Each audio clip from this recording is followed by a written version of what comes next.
Sa ngalan ng Ama at ng Anak at ng Espiritu Santo. Amen. Sumainyo ang Panginoon. At sumaiyo rin. Pasalamatan natin ang Diyos sa pamamagitan ng misang ito, pero lalo na sa pamamagitan ng ating mabuting buhay bilang Kristiyano.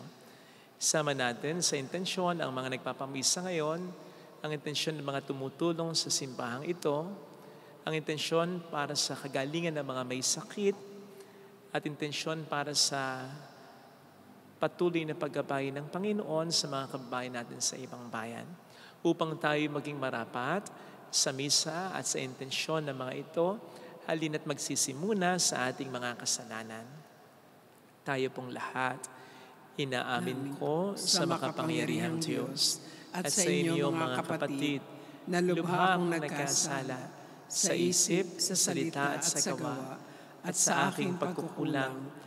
Kaya sinasamo ko sa mahal na Birheng Maria, sa lahat ng mga anghel at mga banal, at sa inyo mga kapatid na ako'y panalangin sa Panginoong ating Diyos. Kaawaan tayo ng mapagmahal na Diyos, patawarin sa ating mga sala at patnubayan hanggang sa buhay na walang hanggan. Amen. Panginoon, kaawaan mo kami. Panginoon, kaawaan mo kami. Kristo, kaawaan mo kami. Kristo, kaawaan mo kami. Panginoon, kaawaan mo kami. Panginoon, kaawaan mo kami. Iyuko natin ang ating ulo, ibulong sa Panginoon ang ating pang mga personal na intensyon. Manalangin tayo. Ama naming makapangyarihan, ang langit at lupa ay iyong pinamamahalaan. Dinggin mo ang pagluhog ng iyong sambayanan at pagkalooban mo po kami ng kapayapaan araw-araw sa pamamagitan ni Jesucristo kasama ng Espiritu Santo magpas sa walang hanggan. Amen. Magsiupo ang lahat.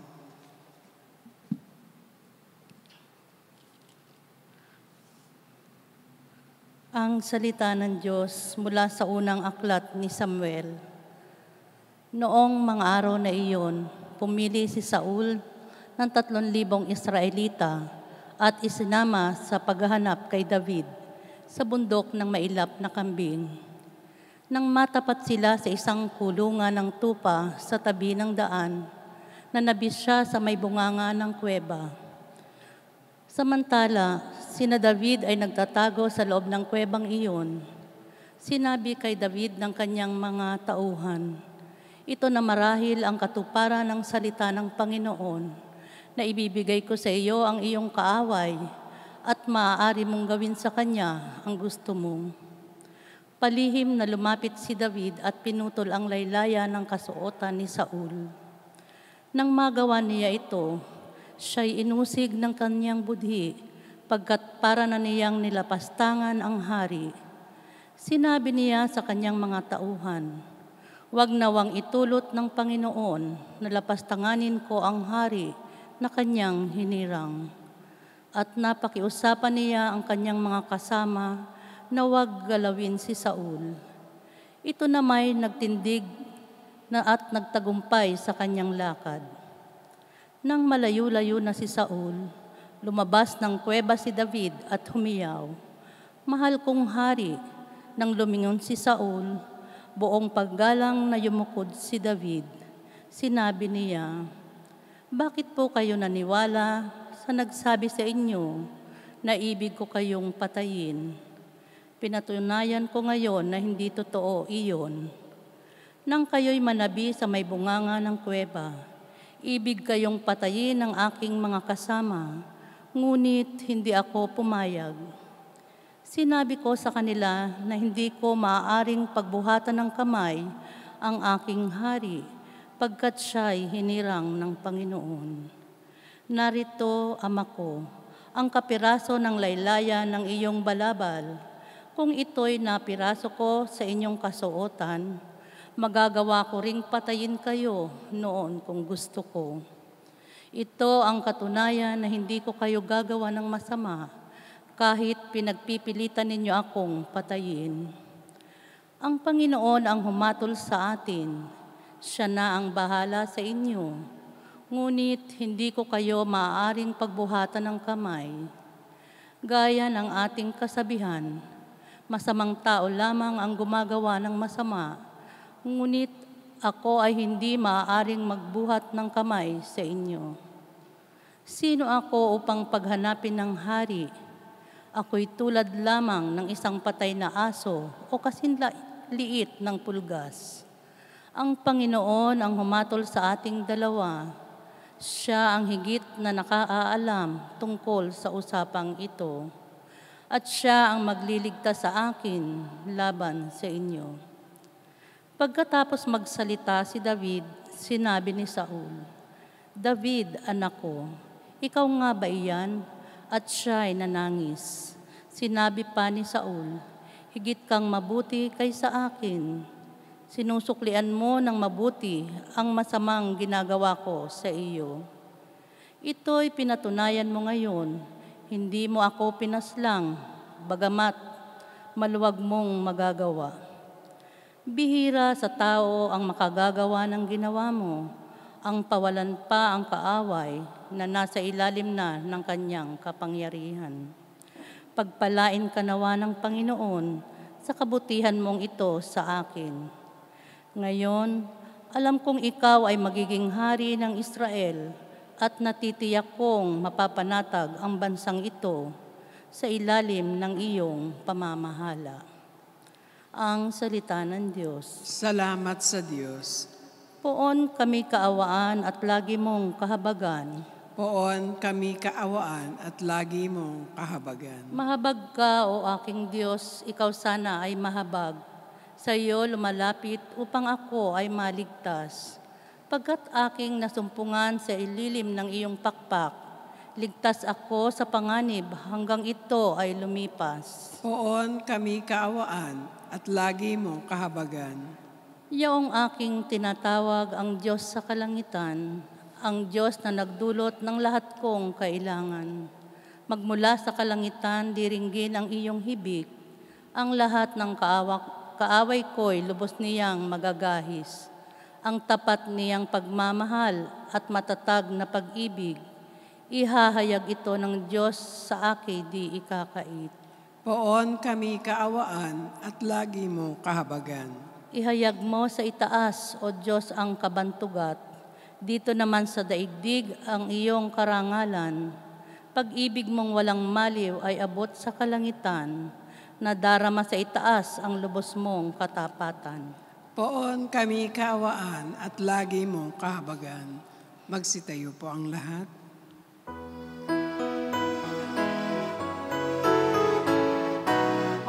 Alleluia, alleluia, alleluia, alleluia. Alleluia, alleluia, alleluia,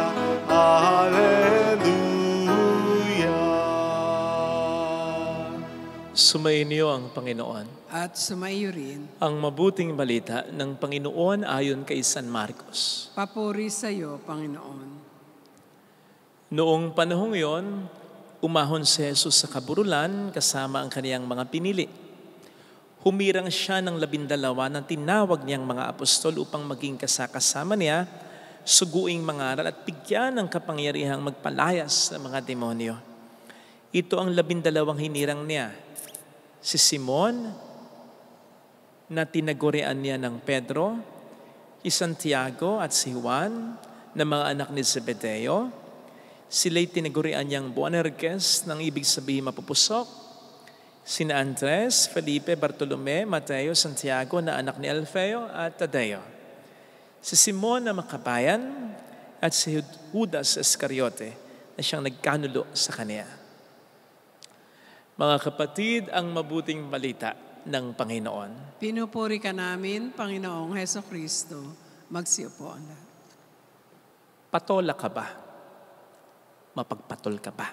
Halimbawa, sa mga comments sa social media na nababasa mo which are directed either sa iyo, sa ibang tao, or sa isang particular na issue. Ikaw ba yung isa sa mga nagko-comment na naapektuhan ka naman kapag hindi sumasang-ayon o may kumokontra sa comments mo? At yung pagka-apekto sa iyo, hindi lang sa araw na yun, kundi sa maraming araw pa. Nasisira ang buong linggo mo. Mapagpatol ka ba sa mga kamote rider sa daan na talaga namang napakasarap konyatan? Mapagpatol ka ba sa mga taong may bias sa iyo? Sa mga taong kahit anong gawin mo ay hindi maniwala sa iyo? O kahit ano ang sermon o paggalit na gawin mo ay ayaw magbago? Patola ka ba? Madali ka bang makipag-argumento, makipag-away sa mga taong ito? Kung oo ang sagot mo, para sa iyo ang pagninilay na ito. Narinig po natin sa ating unang pagbasa ang hindi pagpatol ni David kay Haring Saul. Alam po ninyo, pagkakataon na ni David ito na makaganti kay Saul. At mas secure na talaga ang buhay na sapagkat sa maraming pagkakataon, pinagtatangkaan ni Saul ang buhay ni David, including that instance na sinibat siya ni Saul ng malapitan, di lang siya tinamaan. Kalain mo yan. Ito na yung pagkakataon. Kaya nga, nakapilas mula sa damit ni Haring Saul si David para patunayan kay Haring Saul, napakadali na itusok ko sa iyo ang espadang ito para kitilin ang buhay mo. Pero hindi niya ginawa. Katulad ng maraming beses niyang hindi pagpatol kay Saul, hindi niya pinatulan si Saul. Bakit? Dahil basta siya iduwag. Remember, siya lang ang napakatapang na tumayo, nanindigang nag-iisa para kalabanin at talunin si Goliath. Kaya hindi siya duwag. Alam lang niya, nare-recognize lang niya sa tulong ng Diyos ang mga laban na dapat niyang patulan o hindi niya dapat patulan. Naranasan niyo na po ba yung pakiramdam na sa isang argumento, sa isang away, sa isang pakikipaglaban? Alam niyong nasa tama kayo. At alam nyo rin, kayang-kaya nyo yung kalaban ninyo. Di ba nakakagigil? Di ba parang napakataas ng ating damdamin na gusto mong makasapak, gusto mong makatadya? At bakit ganun? Kasi nga, alam mong nasa tama ka At alam mong kayang-kaya mo yung kaaway mo Tingnan po ninyo yung reaksyon ng mga naging stars sa mga road rage videos. Diba? Tingnan po ninyo yung mga kilos nila, yung mga salita nila. Lisensya. Bigay mo sa akin yung lisensya mo. Bigay mo. Bigay mo. Diba? Gigil na gigil. Baba ka. Ama, baba ka. Baba. Nandun yung kumpiyansa, nandun yung tapang, nandun yung gigil. Kasi nga, nandun yung pakiramdam, ako ang nasa tama at kayang-kaya ko ito. Mga kapatid, sa mga pagkakataong iyon, dapat sa kabila ng ating matinding emosyon, isingit natin ang pagtatanong, dapat ko bang patulan? Dapat ko bang labanan? Ako lang, mai-confess ko sa inyo, dati ito, nang medyo immature pa ako, pero hindi naman din natuloy sa tulong ng Diyos. At sa tulong ng mga taong ginamit ng Diyos. Yung may mga bashers ako dati. Hanggang ngayon naman, pero ito yung karanasan ko dati sa social media. Talagang gigil na gigil ako Pasensya na kahit pare, tao lang. Pero mali nga po ito. Yung temptasyon na gumanti ka, yung temptasyon to get even, hindi lang to get even, pero yung hiyain mo, iparamdam mo sa kanya yung pagkakamali niya, iparamdam mo sa kanya yung galit mo, Kasi alam mong nasa tama ka, tapos titingnan ko pa yung profile picture at saka yung social media account. Nakita mo, hindi naman kagandaan, hindi naman kagwapuhan. Mukhang mahina pang nilalang. Alam mong kaya mo eh. May mga pagkakataon pa dati na parang gusto kong hamunin, makipagkita sa akin. I'm sorry, pero hindi natuloy yun. Thanks be to God. At salamat sa mga taong ginamit ng Diyos na para sa akin ay magtanong ako, worth it ba? And if ever, manalo ko sa argumento, sa laban, kahit sa suntukan, ano ngayon ang madadagdag nun sa akin? Ano mapapala ko? Diba? Lalo na alam naman nating may mga taong sagad sa talampakan ang katangahan at sagad naman sa bumbunan ang kayabangan. Yung mali na, ipagpapalagay niya at paglalaban niyang tama sa pasya. Yung talo na pilit pa niyang ipamumukha sa'yo na hindi siya ang talo, kundi ikaw. Yung mga taong kahit anong sabihin mo ay mag-i-stick sa mali na opinyon at akala nila. So bakit mo aakasayahin yung panahon mo, yung enerhiya mo, maging ang mga resources mo sa mga taong ganyan, di ba? Bakit hindi mo ireserba sa mga laban na mas dapat mong patulan? Remember, even the greatest warriors, the bravest soldiers, do not fight all the time. May mga times na nagre-retreat din yan. Kasi para i-reserva yung kanilang lakas, yung kanilang kagamitan sa pakikipaglaban para sa mga mas karapat-dapat na laban na dapat nilang patulan. Kasi kapag naubos na yung bala nila, yung enerhiya nila, and even if they come out victorious sa mga walang kwentang laban naman, pagdating sa mga tunay na laban, sa mga mas importanteng laban, wala nang bala, bugbog na.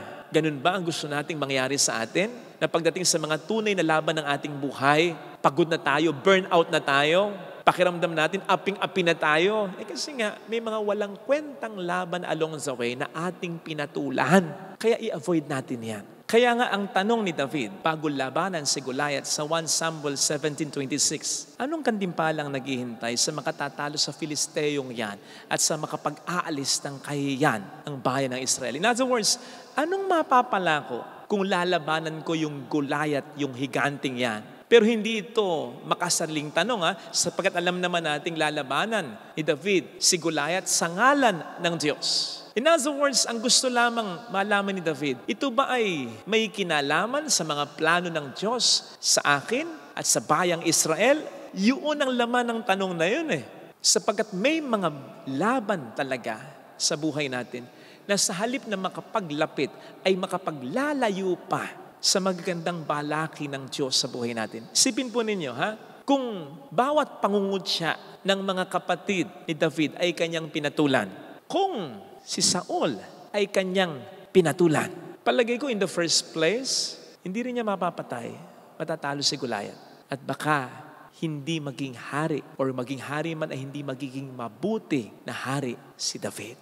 Kaya let us be on guard sa mga unnecessary battles that meet us along the way. Sapagkat yung mga unnecessary battles na ito, sa vantage point ng Diyos, these are tests. Tests of our patience, of our personality, of our maturity. On the other hand, sa vantage point ng demonyo, ito ay mga distractions niya para mawala yung ating focus, para maaksaya yung ating mga resources. Nang sa gayon, pagdating ng mga mas importanteng laban ng ating buhay, wala na tayong wisdom at lakas para lumaban. Kung kayo po ay pamilyar sa larong basketball, I think ito rin naman ay nangyayari sa ibang mga sports tulad ng baseball, rugby, yung team sports.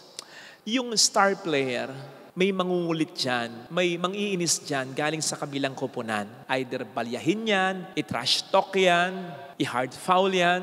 Lapit naman ang mga kakampi nung tinatrash talk at binubuli na yan. Now, kung nag-iisip ng maayos, yung mga kakampi ng mga tinatrash talk na yan, hina-hard foul na yan, sinisira yung laro. Hindi sila to the rescue para makipag-away din, makipagsuntukan, makipag-argument. Hindi.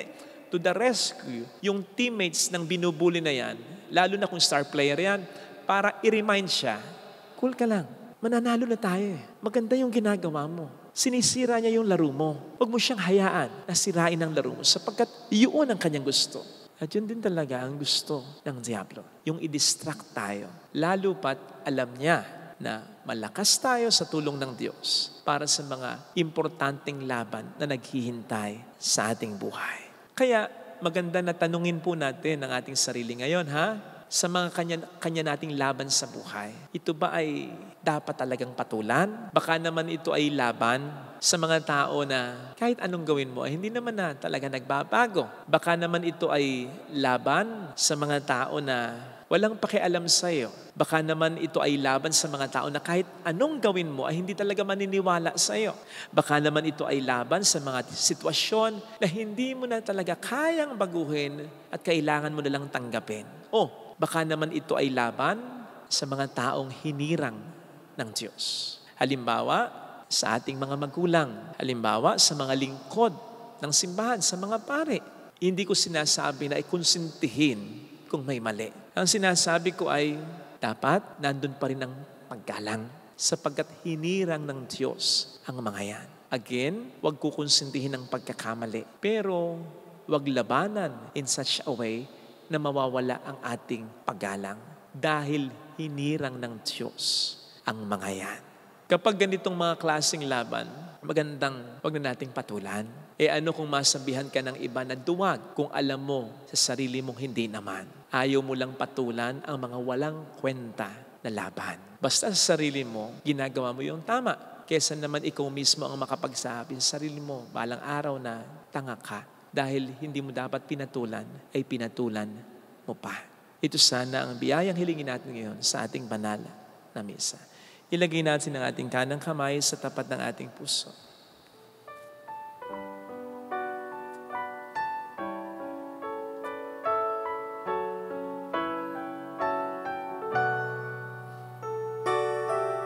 Awitin natin. Alam kong may magagawa ang Diyos. Alam kong may magagawa Makapangyarihan siya. ang Diyos. Alam kong may magagawa ang Diyos. Alam kong may magagawa Walang imposible sa Kanya. ang Diyos. Kung ako'y magtatapat, Kung ako'y magtatapat sa Kaniya'y maglilingkod. sa Kanya'y maglilingkod. Alam kong may magagawa ang Diyos. Hindi ako magdududa.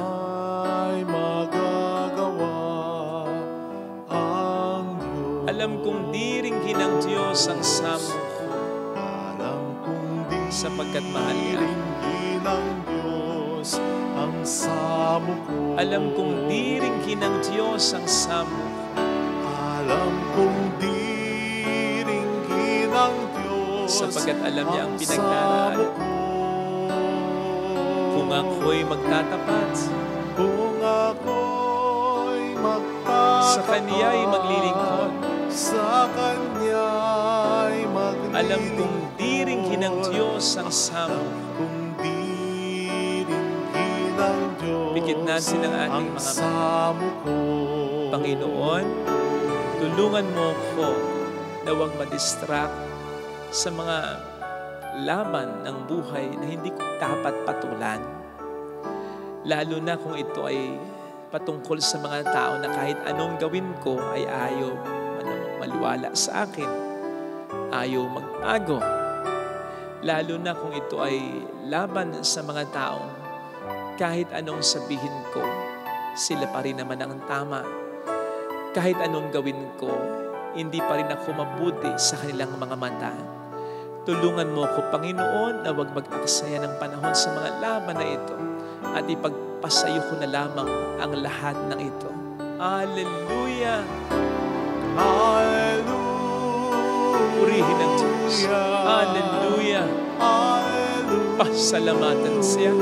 Siya ay muling babalik sa atin. Hindi niya tayo iiwan. Hindi niya tayo pababayaan. Paniwalaan mo yan. Hallelujah! May mga bagay na para mo masolusyonan ay kailangang tanggapin mo na lang. Babalik ang Panginoon upang tayo ay kunin. Dahil hindi lamang yan ang mga laman ng buhay na sa iyo ay naghihintay. Mayroong magandang mangyayari sa iyo. Kung laban na dapat mong patulan. Kung lalapit ka kay Jesus, yung mga laban lamang na mas makapagpapalapit sa iyo sa poong may kapal. Mayroong magandang mangyayari sa iyo. Yung laban na maging mabuting tao, maging mabuting asawa, maging mabuting anak, maging mabuting magulang, maging mabuting kapatid. Kung lalapit kay Jesus.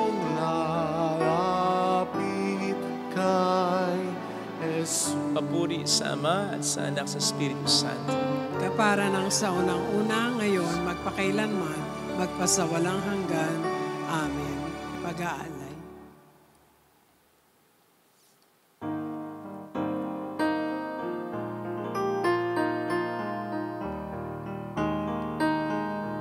Sa nagtitiwala, iyong patnubay, ang dumaraing iyong tinutugon.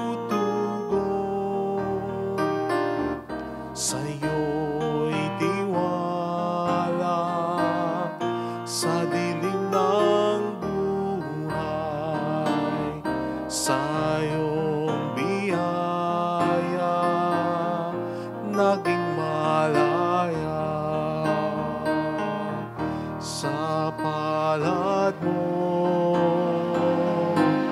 inihahandog ang buhay, sa palad mo habilin ang puso, Panginoon, gabay at pag-asa, sa'yo'y handog aming pag-ibig.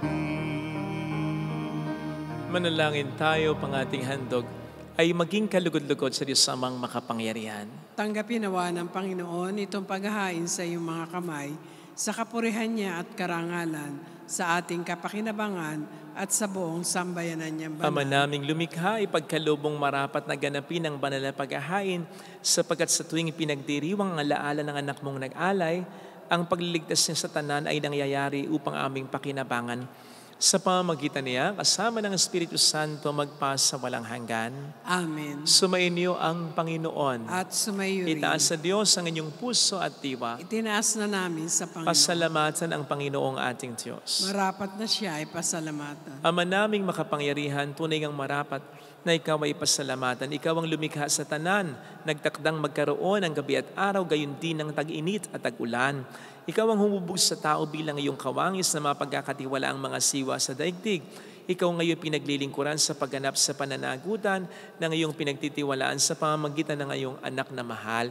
Kaya kaisa ng mga anghel na nagsisiawit ng papuri sa iyo ng walang humpay sa kalangitan, kami nagbubunyi sa iyong kadakilaan. Santo, Santo, Santo, Panginoong Diyos ng mga hukbo, napupuno ang langit at lupa ng kadakilaan mo, o sana sa kaitaasan.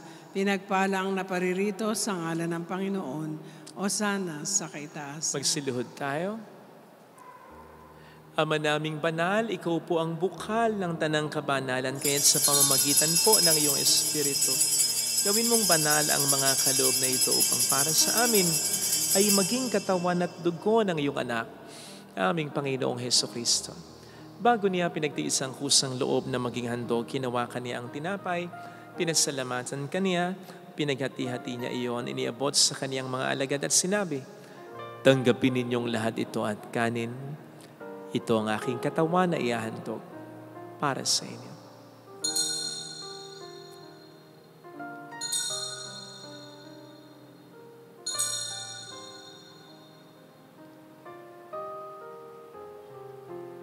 Gayun din naman nang matapos ang hapunan, hinawakan niya ang kalis, uli kaniyang pinasalamatan, iniabot niya ang kalis sa kaniyang mga alagad at sinabi, "Tanggapin ninyong lahat ito at inumin. Ito ang kalis ng aking dugo ng bago at walang hanggang tipan, ang aking dugo na ibubuhos para sa inyo at para sa lahat, sa ikapagpatawad ng mga kasalanan. Gawin niyo ito sa pag-alala sa akin."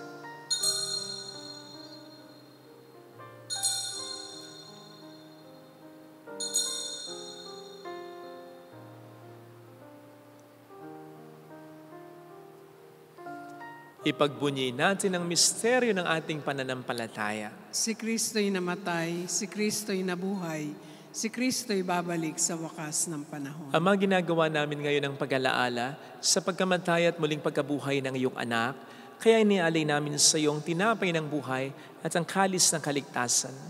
Kami po'y nagpapasalamat dahil kami iyong minarapat na tumayo sa harap mo para maglingkod sa iyo. Isinasamo namin kami na magsasalo sa katawan at dugo ni Kristo ay mas mabuklod sa pagkakaisa sa pamamagitan ng Espiritu Santo. Ama, lingapin mo ang iyong simbahang laganap sa buong daigdig, puspusin mo kami sa pag-ibig. Kaisa ni Francisco na aming Papa, ni Dennis na aming Obispo at ng Tanang Kaparian.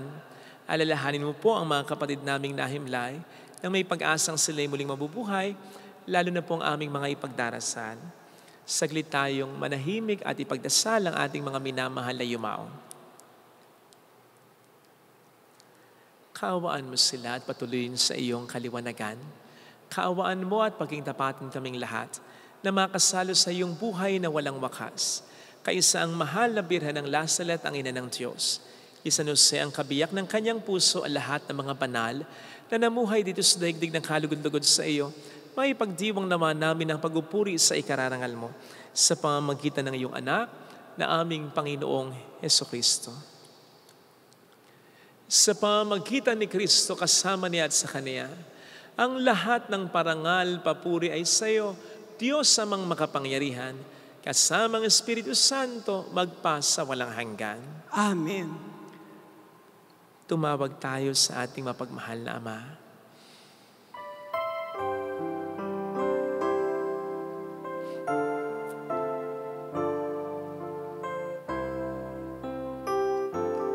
Ama namin, sumasalangit ka, sambahin ang ngalan mo, mapasa amin ang kaharian mo, sundin ang loob mo dito sa lupa para na sa langit.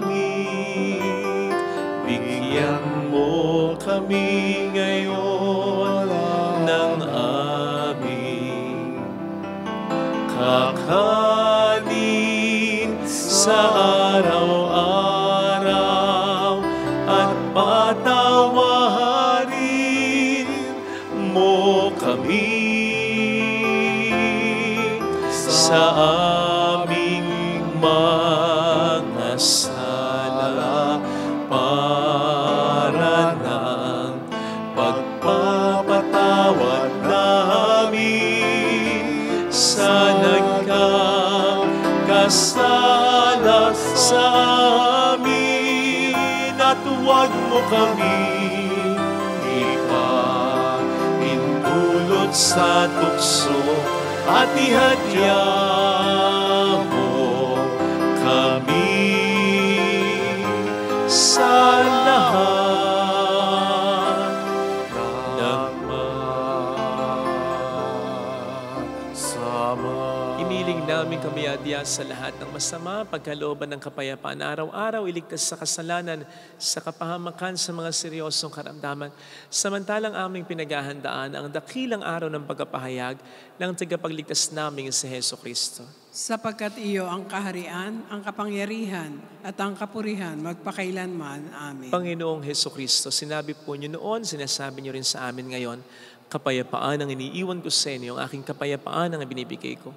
Tunghayin mo ang aming pananampalataya, huwag ang aming pagkakasala. Pagkalooban mo kami ng kapayapaan at pagkakaisa ayon sa iyong kalooban, kasama ang Espiritu Santo magpasa walang hanggan. Amen. Ang kapayapaan ng Panginoon ay sumainyo nawang lahat. At sumaiyo rin. Pagbigayan tayo ng kapayapaan sa isa't isa. Kapayapaan po. Kordero ng Diyos na nag-aalis ng mga kasalanan ng sanlibutan, maawa ka sa amin. Kordero ng Diyos na nag-aalis ng mga kasalanan ng sanlibutan, maawa ka sa amin. Kordero ng Diyos na nag-aalis ng mga kasalanan ng sanlibutan, ipagkaloob mo sa amin ang kapayapaan.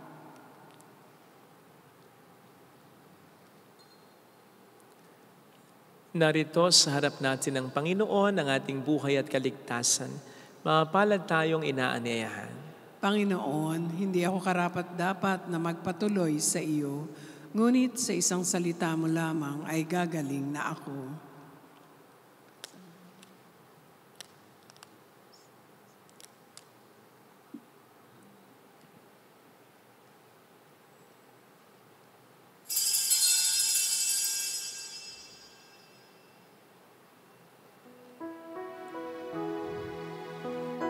Panalangin para sa espiritual na pakikinabang.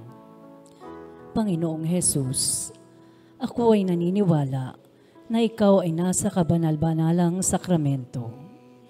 Iniibig kita ng higit sa lahat at ninanasa kong tanggapin ka sa aking kaluluwa. Sapagkat sa mga sandaling ito, hindi kita matatanggap sa sakramento. Tumuloy ka sa espiritu sa aking puso. Niyayakap kita na parabang naririto ka na. Inaalay ko ng buong buo ang aking sarili sa iyo. Huwag mong hayaang mawalay ako sa iyo. Amen. Ikaw ang tangi sa buhay ko. Nabatid ko nga at natanto sa kasulatan yung turo. Pakikinggan ito at itatago ko sa sulok ng puso. Panginoon, narito ako. Naghihintay sa utos mo. Lahat ng yaman ko, alay ko sa'yo. Ikaw ang tangi sa buhay ko. Panginoon, narito ako. Manalangin tayo.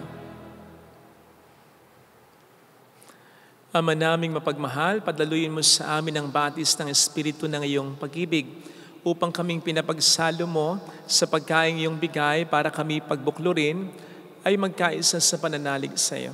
Sa pamamagitan ni Jesucristo, kasama ang Espiritu Santo magpasa walang hanggan. Amen. Holy God, Holy Mighty One, Holy Immortal One. Have mercy on us and on the whole world. Holy God, Holy Mighty One, Holy Immortal One. Have mercy on us and on the whole world. Holy God, Holy Mighty One, Holy Immortal One. Have mercy on us and on the whole world. Jesus, King of Mercy, We trust in you. alalahanin, Alalahanin, O mahal na Birhen ng Lasalet, ina ng pag-asa, ikaw ang nagpaalala sa aming magbalik loob sa Ama. Ito ang nagpapatunay na ang kagandahan loob mo ay nanatiling busilak. Sa pag-aaruga mo sa amin, tungkulin mo ay tinupad. Sa paanan ni Kristo, itinuring mo kaming mga tunay mong anak. Kaya ninais mong ni isa'y huwag mapahamak, maging sa iyong walang tigil na pananalangin, pati luhay pumatak. Huwag namang mawala ng saysay ang iyong paghihirap. Hiling nawa namin sa iyo, aming inang liyag, na matapos ang pakikibaka namin sa mundong ito at sa pananatili naming tapat kay Kristo, sa kapurihan mo'y makibahagi kaming ganap, upang kung nasaan ka ngayon ay maparoon din kaming lahat, at ang kaganapan ng kalwalhatian ng Diyos Amay tuluyang matupad, siya nawa. mahal na Birhen ng Lasalet, tagapagkasundo ng mga makasalanan. Ipanalangin mong walang patid kaming mga dumudulog sa iyo. Maraming salamat po sa inyong pakikisa, sa inyong pagtulong, sa pagpapadala po ninyo ng inyong assistance sa simbahan through our Gcash. Maraming salamat po sa inyo. Sumainyo ang Panginoon. At sumaiyo rin. Pagpalain kayo kasama ang ating pamilya na mapagmahal na Diyos, ng Ama at ng Anak at ng Espiritu Santo. Amen. Pumayo tayo sa kapayapaan ni Kristo. Salamat sa Diyos. Salamat din po.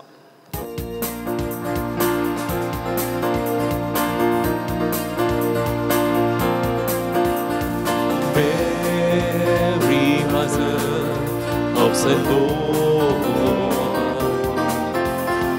here's a prayer we sing to you. Let your tears sip in our minds and hearts as once they fell at Nazareth. Tell your people how to live again. Tell your people how to sing again. Tell your people how to dance again. Tell your people how to pray again. Mary, Mother of the Lord, here's a prayer we sing to you. Let your tears sip in our minds and hearts as once they fell at Nazareth. Salamat. Thank you.